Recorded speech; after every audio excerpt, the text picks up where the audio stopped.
Everything is personal right here. Everything is personal right here. Ladies and gentlemen, boys and girls, welcome to another episode of Everything is Personal. And today, my guest is Artemisia de Vine. How are you? I'm so glad to be here. Did I say it correctly? Yes, Close enough. you did good. All right. So I have so many questions for you, but I want to start with understanding maybe some definitions, just so I have some clarity when I'm asking these questions. What is considered a conscious kink? So I don't do conscious kink, so I don't know why you're asking me about that. Well, I figured I was doing research and I was saying, okay, well, there's a something of a central psychology to kinks, right? So I was reading these things. That's why I was reading these definitions. There's something called conscious kink. So let me rewind back and say, maybe what do you do? Let's start with that. There's a good one. But you did ask a good question. It's not a bad question at all.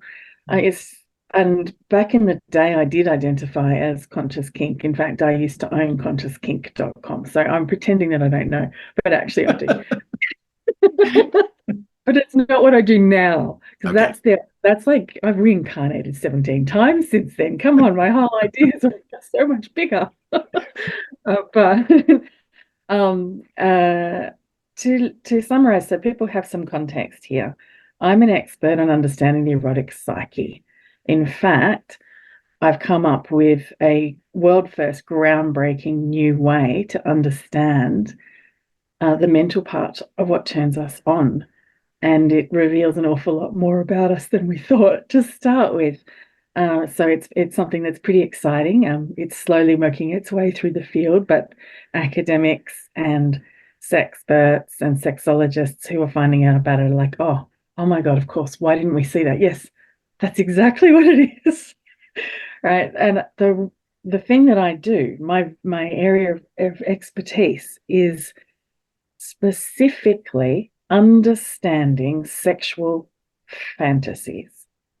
And sexual fantasies are the mental part of what turns us on. And it could be kinky, or it could be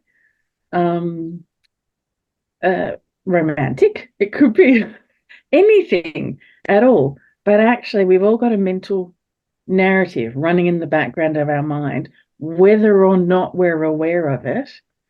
That is the thing that allows us to move from our normal everyday way of thinking and feeling and being into being aroused and into pleasure and into connection. So, But I wanted to unpack that a little bit, because I wanted to see if you have a mental, if you have a sexual fantasy, does that necessarily have to translate into physical reality, or is the mental fantasy enough for you to be turned on and then do what you do normally, but also have that stimulation of whatever that goes on in your brain sexually? okay. So to give you some more context, I'm a former sex worker and professional dominatrix. So I have 12 years of being paid to become people's sexual fantasies. And so I've got really close and personal to each person's unique turn-ons and saw the effect that it had on each person. And initially, when I first started sex work, people would come to me with a fantasy and they'd say, can we live this out? Can we role play it? Can we, this has turned me on for years, and I just want a chance to see it, to really experience it for real. And if I focused on took their fantasy literally, it was very hit and miss. It was, if I focused on the surface level of the fantasy by trying to look like the person that they were fantasizing about, trying to do the exact kind of activities that were in their fantasy, and going along with the basic plot line of their fantasy, which might be domination and submission, or it might be a threesome, or it might be, you start off you catch me rummaging through your knicker drawer and you get mad at me, and then but somehow you turned on anyway and you can't help yourself. Like there's a plot line, there's a little plot line in there, right? If I then went, okay, well, I have to do exactly that then. It was fun. People got to feel excited, but they didn't end up feeling what they thought they would. It certainly didn't feel the same as what they did when they were thinking about it during their they might be thinking about it during their standard sex acts, like the more classic forms of sex, imagining getting spanked for wearing panties while doing very vanilla things. But that was more exciting to do it that way. So I thought, what's going on here? Why, what are these fantasies? They're asking me to do this thing. And I stumbled across this thing that happened where I just sometimes, if I got it right, suddenly both of us would be swept into a really astonishing and unexpected expanded state of consciousness, not unlike taking psychedelics, like without the hallucinations, just like the expansion, right? The expansion of your heart, your mind, everything's, whoa, I'm one with the universe, man. Like, I'm like, hang on, did we just get that from doing that smutty thing? What just happened there? Right? Come on, give me some sense here. But when I realized it, there's a deeper layer to these sexual fantasies. Actually, what I'm seeing here is a symbolic map that their mind has given me, the exact map for that person, how they move past their personal fears of vulnerability so that they can just lose themselves in the moment. Their personal way of having a varying degrees of ego dissolution experience, where their ego gets out of the driver's seat, another part of them can come fully forward and they're no longer thinking about it, they're just in it, and they're opening and expanding and entering into something that's something people often meditate in caves for years to try and achieve. Here we are doing it, by seemingly doing smutty things. But how do you do that though? What I also feel that you're communicating is that being in your head, thinking about what it is you're going to be doing actually interferes with the act of just being and doing. But, some people get hung up on that, especially when you're talking about fantasies. You go into it with a mental picture of what it is that you want to achieve. So if it's misaligned with the action from what you're actually thinking, now you're in your head. How do you let go, for lack of a better word? Mm-hmm. It's a catch-22, isn't it? We're sitting there going, I must let go.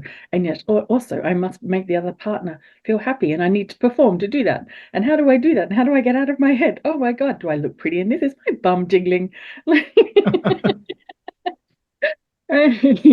It's this whole thing of, well, should I just focus on what I want, what I like, and hope they like it too?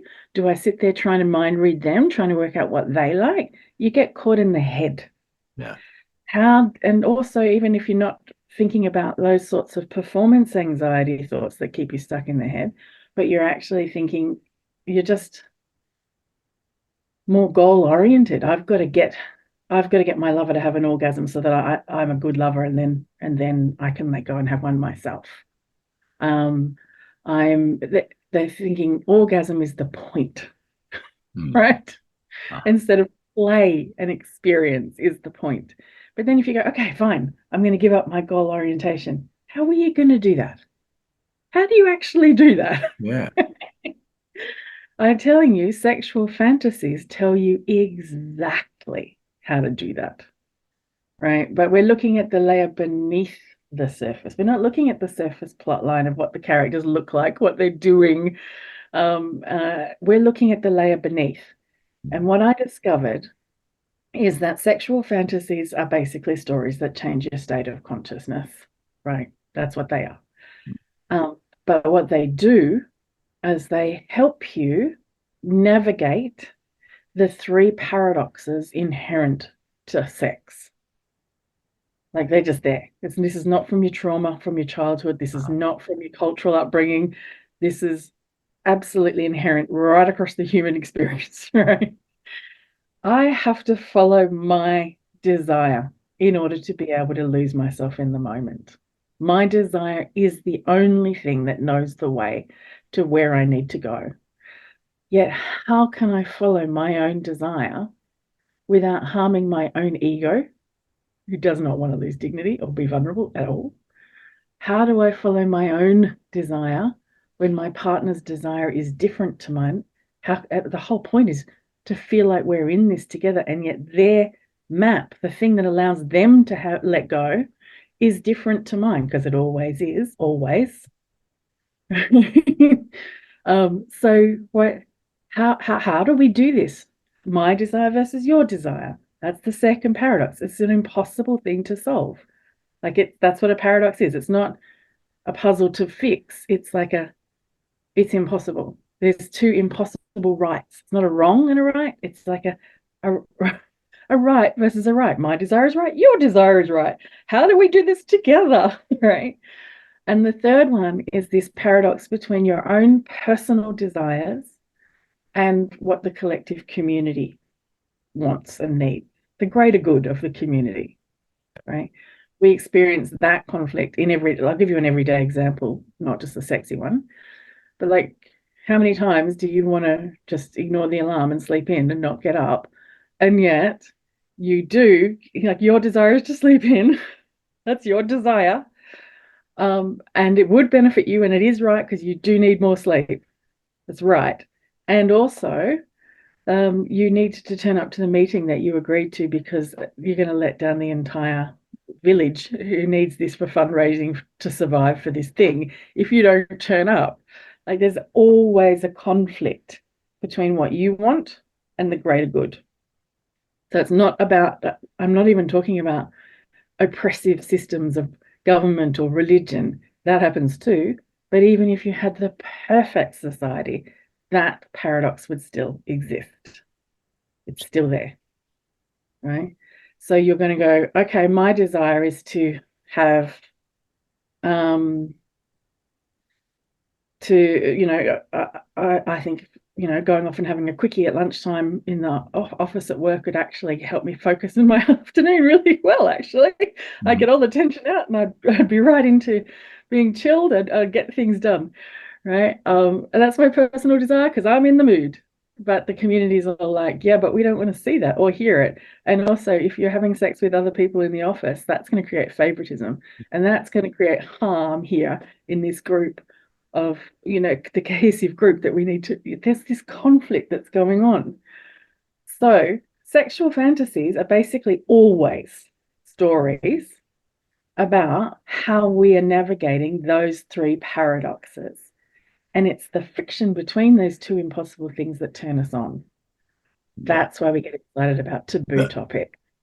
Yeah, I was going to actually say there's tension there. So when you have that tension is attractive, but you do have societal values that may be misaligned with your own values that you have to adhere to. Before we jump into all this stuff, because I have so many questions, I'm so fascinated by this. I want to talk about your own story. And so where did you grow up? I'm in Australia. I grew up between Melbourne and Sydney. They're my two home cities, I would say. So in growing up, were your parents together? What was your family like? Did you have siblings? Actually, I was brought up in an extremist breakaway Seventh-day Adventist, almost cult-like thing. Okay. So in a little country town valley where we were cut off from the rest of the world, and we didn't have television or access to the popular culture, and it's quite different. And it was very much about finding safety through having very clear laws and sticking to order and control and obedience. So you can imagine that if you try and understand sexual fantasies through that lens, you're going to get very confused. Oh, no, I think it makes a lot of sense now to me. So if you're living in an oppressed environment and there's rigid rules, the only outlet that you may have is in your brain. So Mhm. you're able to think about things that are not, we were just talking about the societal values and norms. Those societal norms and values are projected onto you, making you feel quote unquote bad, not good enough, because you're not conforming to what the standard are. So if you're going to do that and there's punishment associated with that, then you retract back into fantasy modes. I think it pretty that happens all the time in different societies or religions and all everything else. Oh, yeah, it happens all the time. Oppressive systems or controlling systems absolutely can come through in our sexual fantasies, but they do not cause the fantasies. That paradox between what you desire and what the community desires exists even in the most open-minded liberal Yeah. society. It's absolutely inherent to how it is. Like it is always, think about a soldier.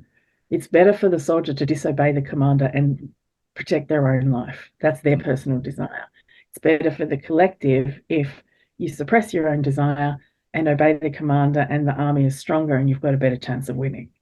Like there's this conflict that is just inherently part of being human, right? Sure, and And you're giving yourself up to the greater good of the collective, and you trust the system to get you there. But I want to go back to your childhood, growing up.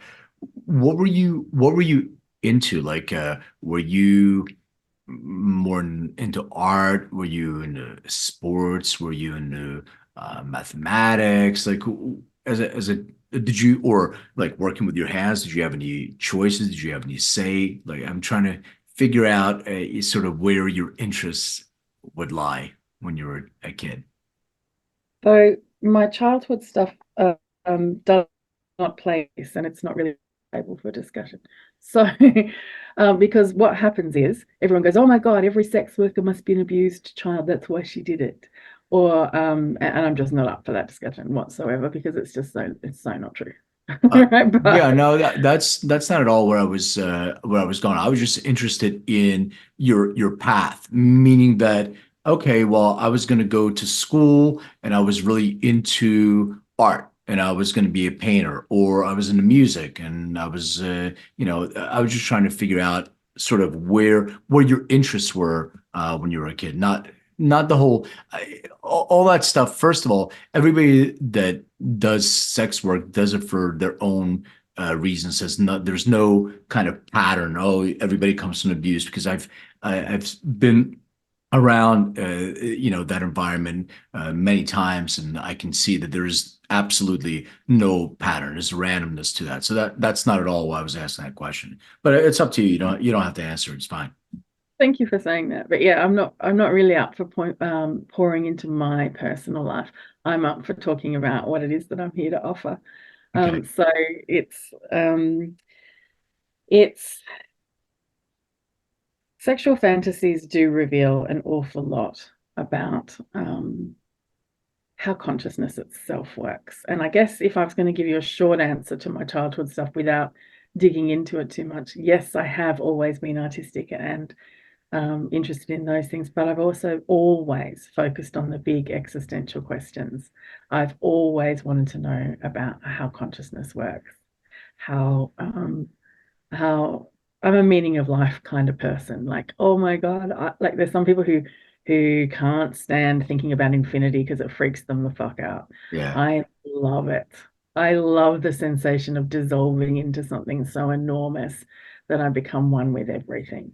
So that's my that's my thrill. And I noticed that sexual fantasies are stories designed to actually do exactly that for us. They are designed to use paradoxes to trigger an altered state of consciousness where we do it literally dissolve our sense of self and merge into a bigger sense of self, merge into each other.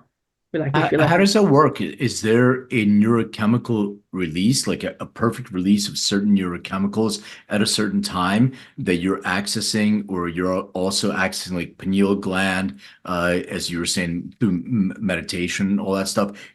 Is that all accessed at the exact amount for the individual that needs to receive that, and then you're able to be in this transcendent kind of state?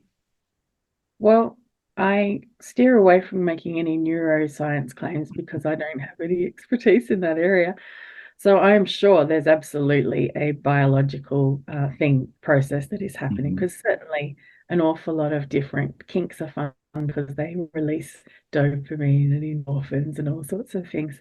Mhm. But when it comes to changing states of consciousness from like basically oneness experiences, cultures all across the world and all across history have talked about this phenomenon. It's just a thing that happens, whether it happens through religion, through sex, through psychedelics, through drumming and trance, through grief sometimes, like intense experiences where you have to come face to face with death. Even warriors can experience it on the battlefield. This is a human thing that we do. And so, therefore, it exists.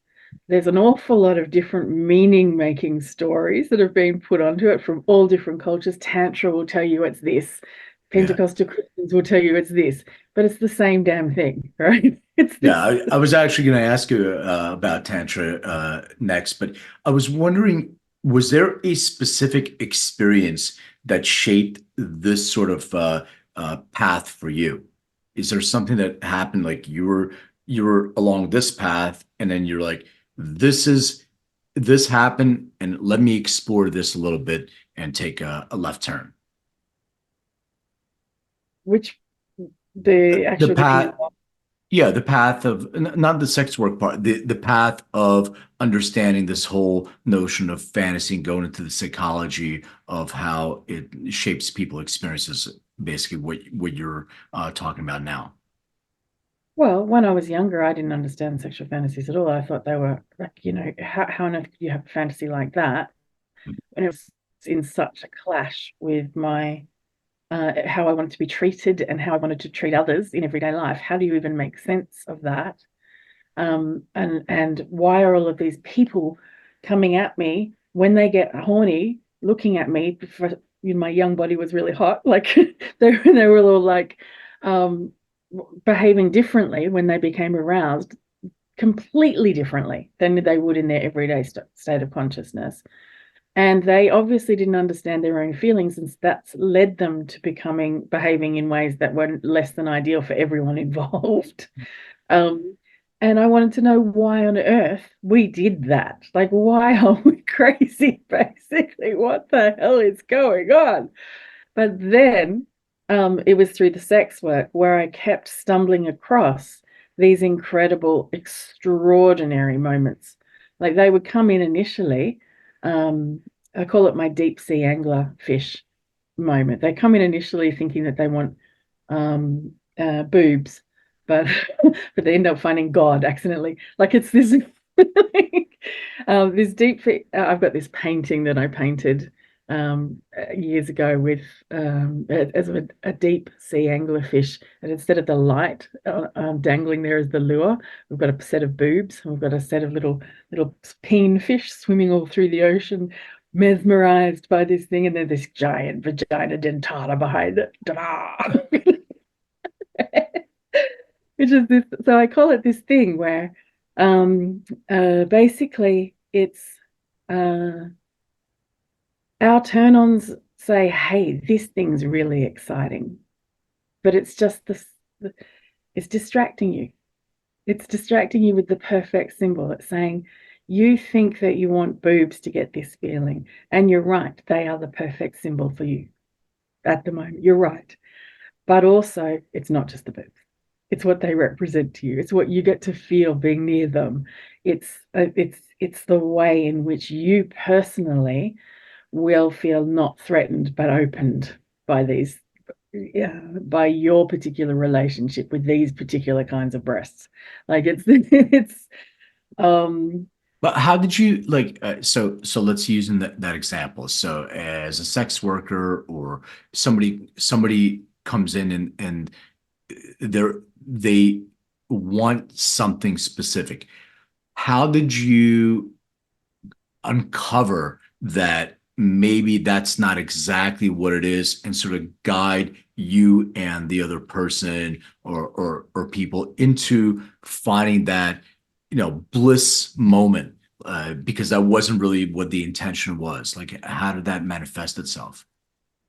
So somebody would come in and sit on my red velvet couch in the Divinery, which is the name of my play space in Sydney. It's a multi-room themed house with a dungeon and a central room and a massage room and all sorts of different things.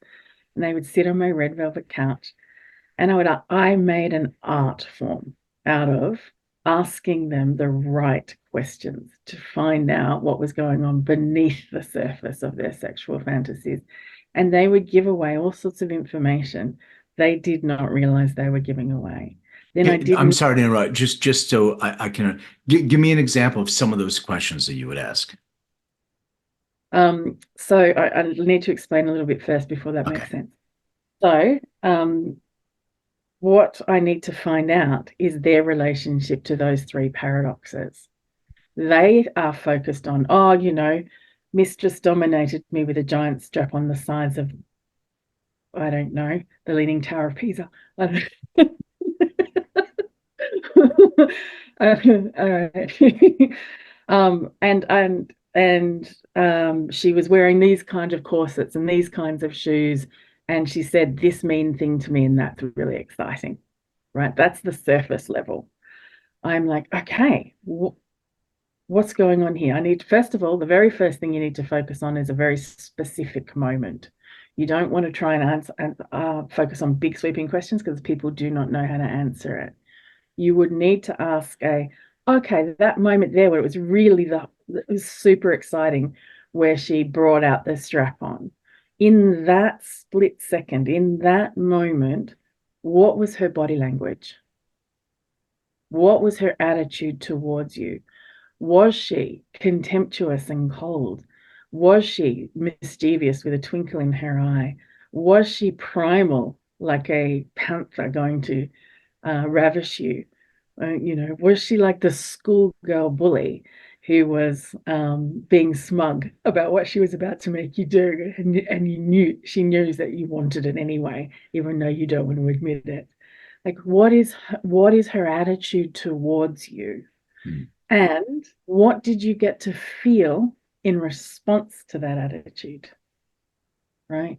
So this is, and at the moment, that's just opening a little door to what, but can you see it? Immediately I'm starting to go, okay, if I just didn't ask any questions whatsoever and I just assumed that it was getting a great big strap on out and I imposed my own attitude onto that moment, I am not going to be creating the right tension between those three paradoxes.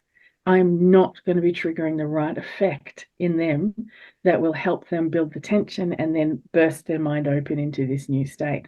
I need to understand the very specific details that create that friction beneath the surface. And then I might go and actually do something completely different to their fantasy.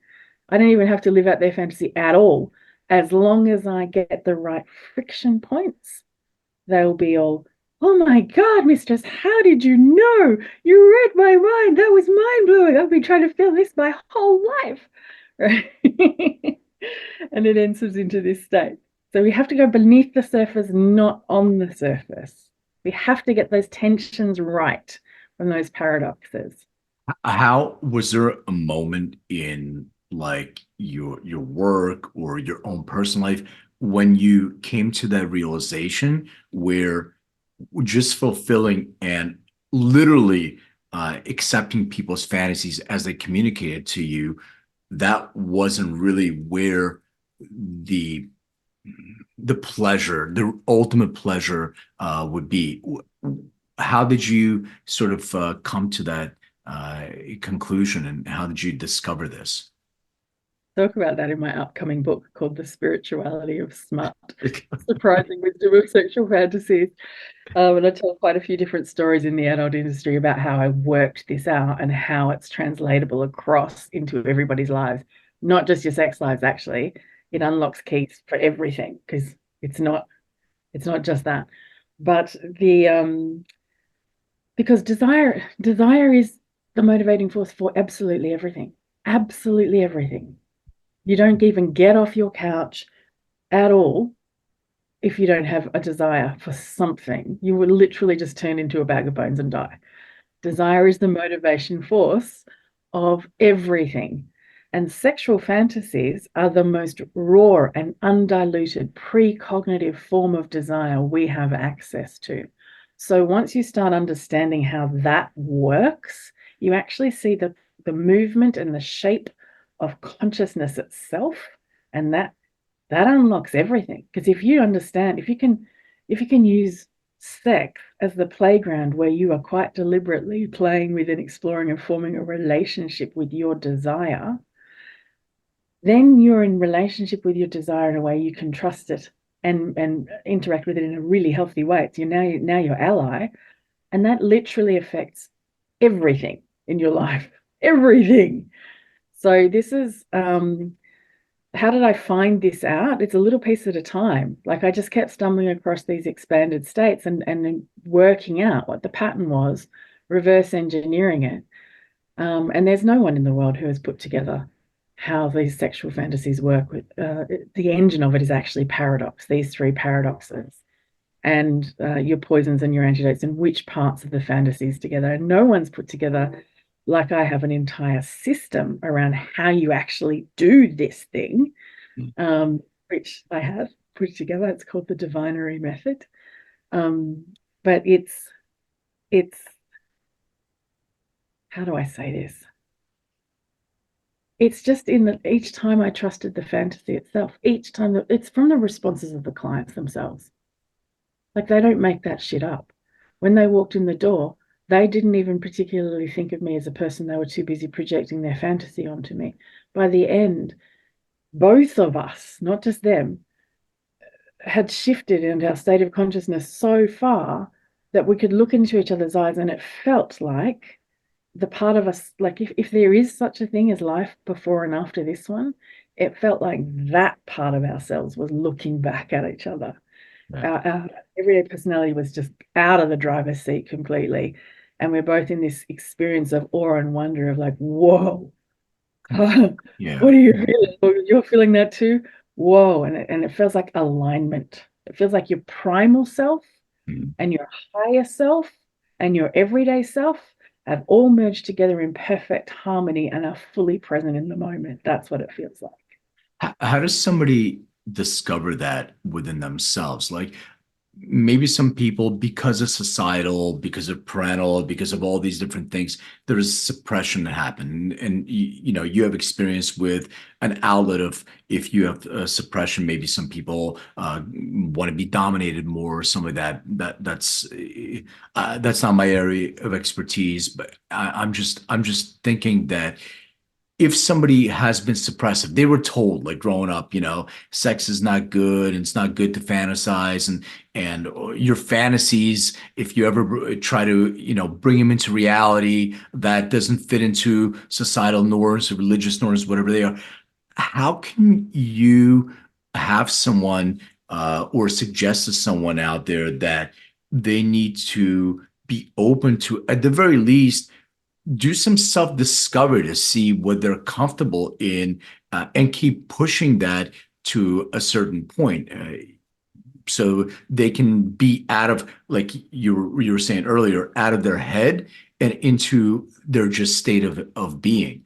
Is there a process that they can follow? Is there play? Is there self-play? Is there reading material like your book? Are there other things that they can do?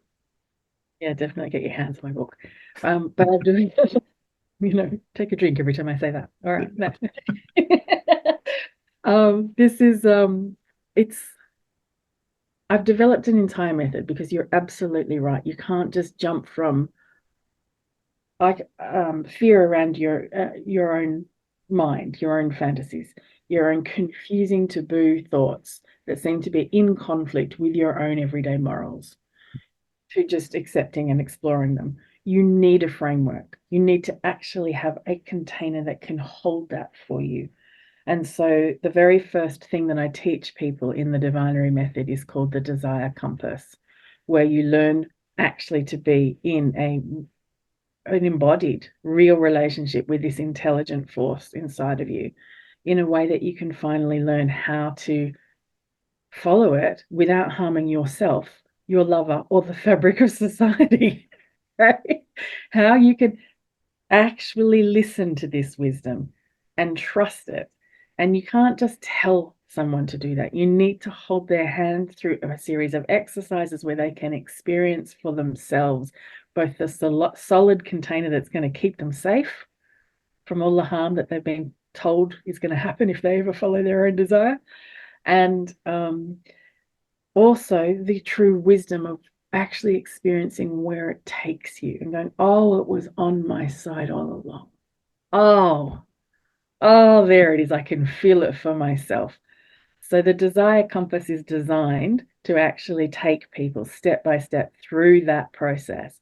Then the next part is the map of your fantasies. How does your particular map, because everyone's is different, your fantasies, your erotic narrative is designed to create the exact conditions for your ego to get out of the way, your self-defense system that's trying to protect your own dignity, your self-worth, your identity from any form of vulnerability whatsoever. Which is normal and healthy, by the way. I'm not meaning ego like a jerk. I mean ego like a normal human psychological function. Your ego is different to everybody else's ego. So your story, your erotic narrative is going to be very unique to you. It's going to be the exact conditions you personally need. And then how do you do that? Like now you know what they are, but how on earth do you create a play date on that? Or how do you bring it into date night? Especially when you know your partner's going to have a different map than yours. How do you even do that? That's the next part of the Divinery method, is the journey of play. How do you create the right container to be able to hold this level of play? But I tell you what, when you do know how to do that, you're suddenly not fighting yourself. People in having sex are completely unaware, but they're in a battleground. They're constantly, are we focusing on my desire or yours right now? Should I tell you what mine is? Is that going to offend your ego? Because if your ego gets in the way, we're going to lose the zone together. We need to stay in the zone. But oh my God, I need you to know what I need. But how do you, what do you need? Are you going to, I can't trust you to tell the truth because you're trying to protect my ego. You're just going to tell me what I want to hear. How do I mind read what you want? There's this constant battle going on. And the Divinery method just goes, here, this is a really clear way to have date night where you know exactly where you're going and exactly what you're focusing on in this moment. And you're allowed to 100% lose yourself in this particular thing. And what happens when you finally have this chance to 100% lose yourself in the map you need to, what do you finally get to feel?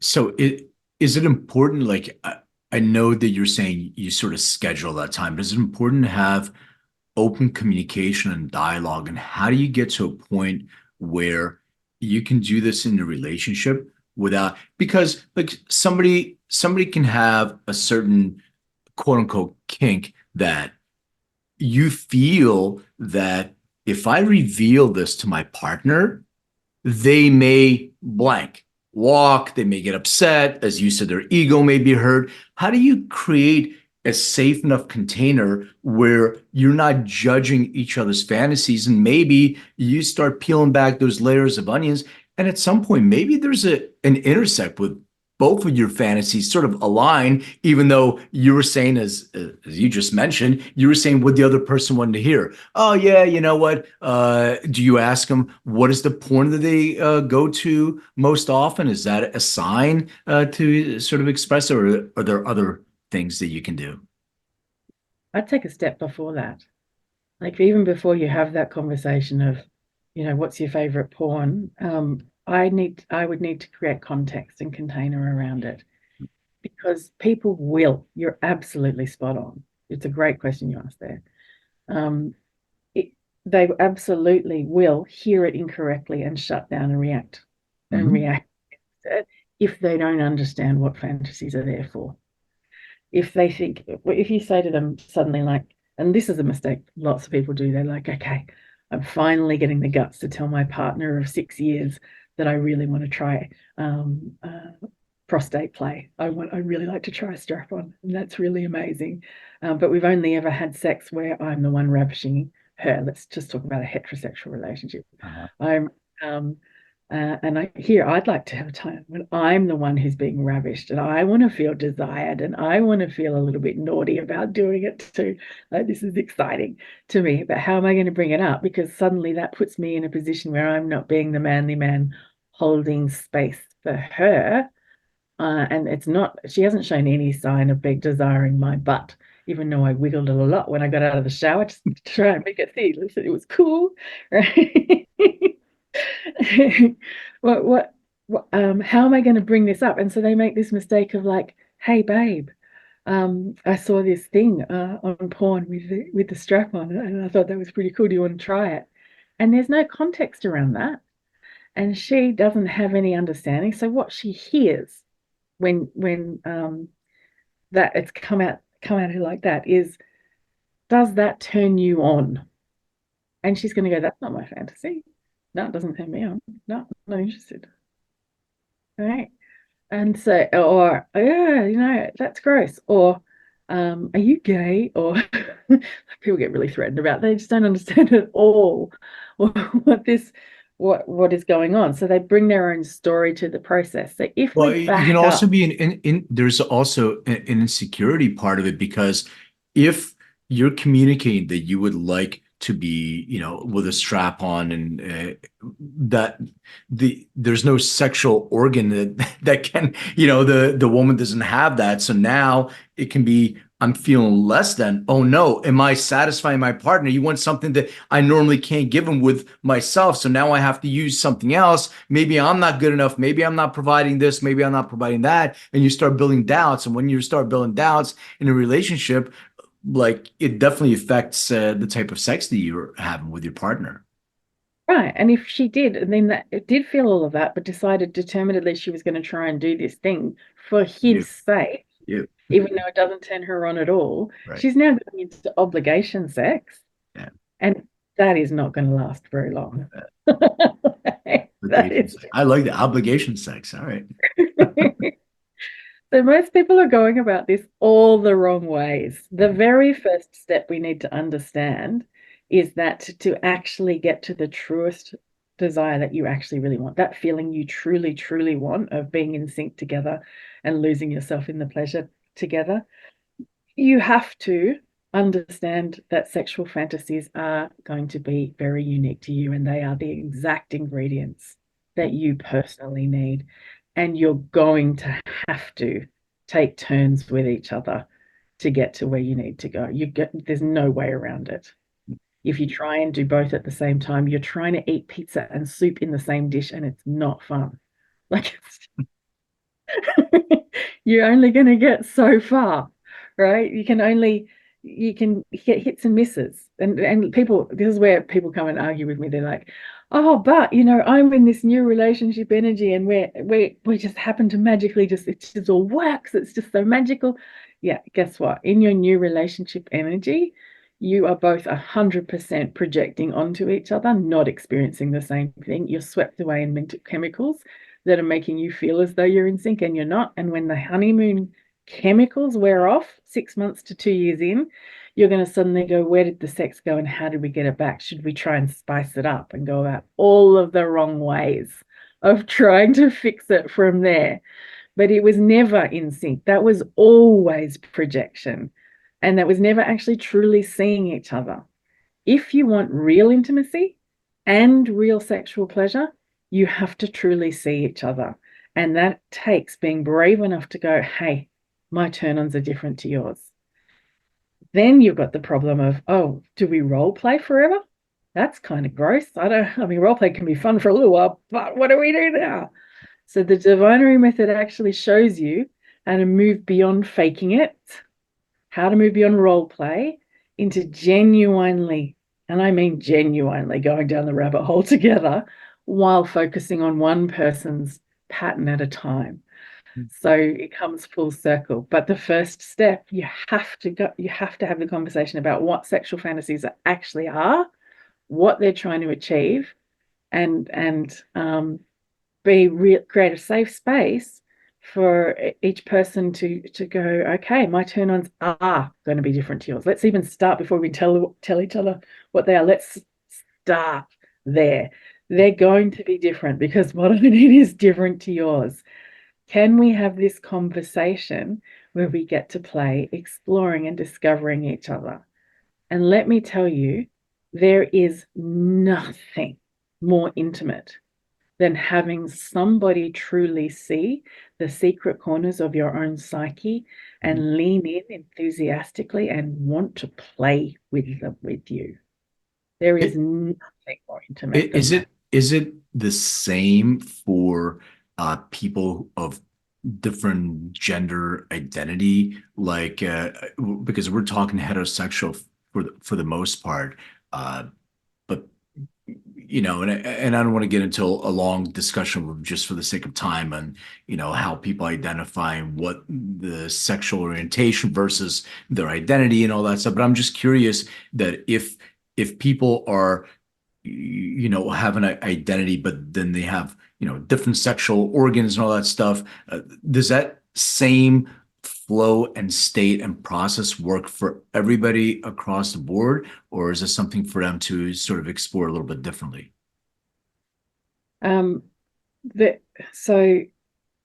It's the same for every human, because this is below the surface of culture. This is deeper again to the actual structure of how desire itself works functionally in humans. Who you're attracted to is a layer above, and how your culture has shaped that is a layer above that. So all of us will have to engage those three paradoxes in our turn-ons.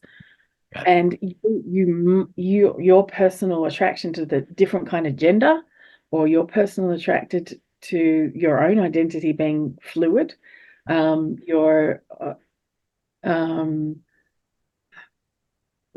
that's the personal expression of a universal thing. So it's people are also really fixated on, you know, I wouldn't have this kink if I didn't have you know, have this oppressive church childhood. So now I'm really excited about fantasizing about doing naughty things to the priest or whatever. Like taboo, right? Hey, they did it to me. I'm going to do it back to them in my fantasy. And you're right, you absolutely wouldn't have those specific symbols in it if you hadn't had that experience, but you would still have some form of you versus what the collective thinks you should do coming out, no matter what life you live. Got it. I have a few questions I ask all my guests unrelated to what we're talking about, mostly music related questions, and one other one.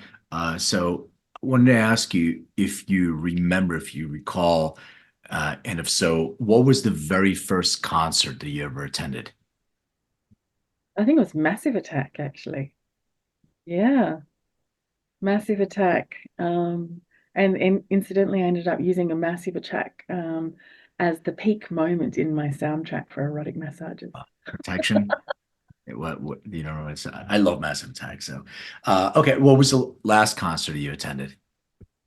I don't really go to concerts. I know I should, shouldn't I? I'd be swept away in the feel of it completely.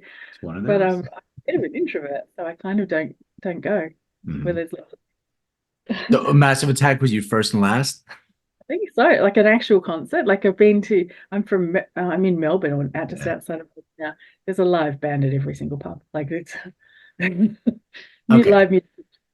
Yeah, live music. But all right, so let's do this. For the next year, you can only listen to 5 albums, and you don't have to remember the name of the album. It can be Massive Attack, or am I wearing Prodigy, or it can be Any other album? What would be those 5 albums?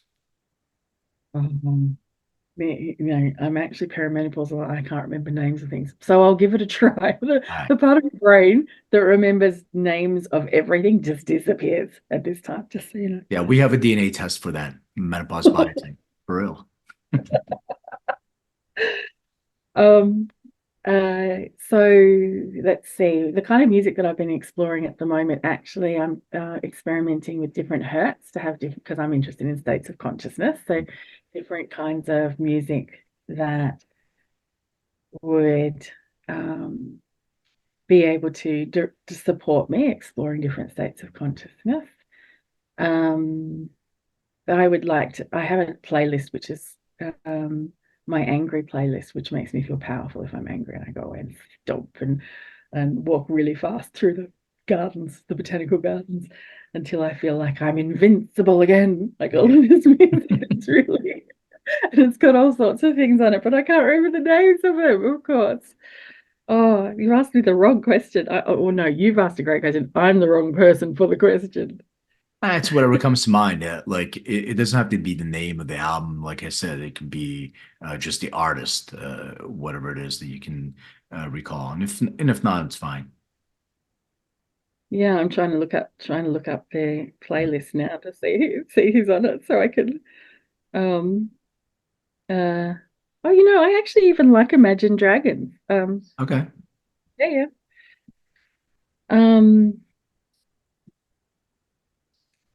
oh, I can't remember I honestly. Okay. Well, we have Massive Attack and we have Imagine Dragons, so at least there's two, right? I feel like that's an achievement for me. I think well, Portishead. I'm just trying to think of the genre. Portishead. yes, No? Portishead is great, fantastic. Okay. Yeah, that's All right. really good. We'll leave it at that. Okay. So a last question. Please describe what your room looked like growing up.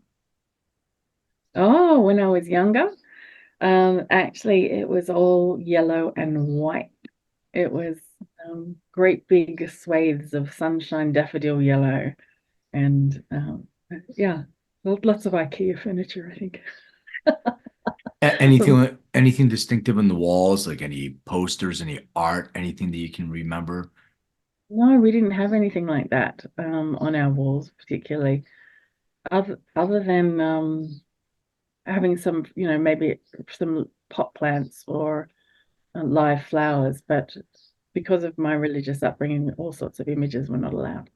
Oh, Um, got we it. weren't allowed to even drums in it. We weren't allowed to listen to anything other than religious music. Yeah, We didn't secular have access music. Hmm, to the stuff, So understood. uh, it was a pretty plain thing. But my mother loved daffodils, so I got to have the sensual Hmm, yellow. there you go. Artemisia, where can people find out more about you, engage with your content, get your book when it's ready, whatever you want to share? Yeah, fantastic. Well, my website is just my name, artemisiadevine.com.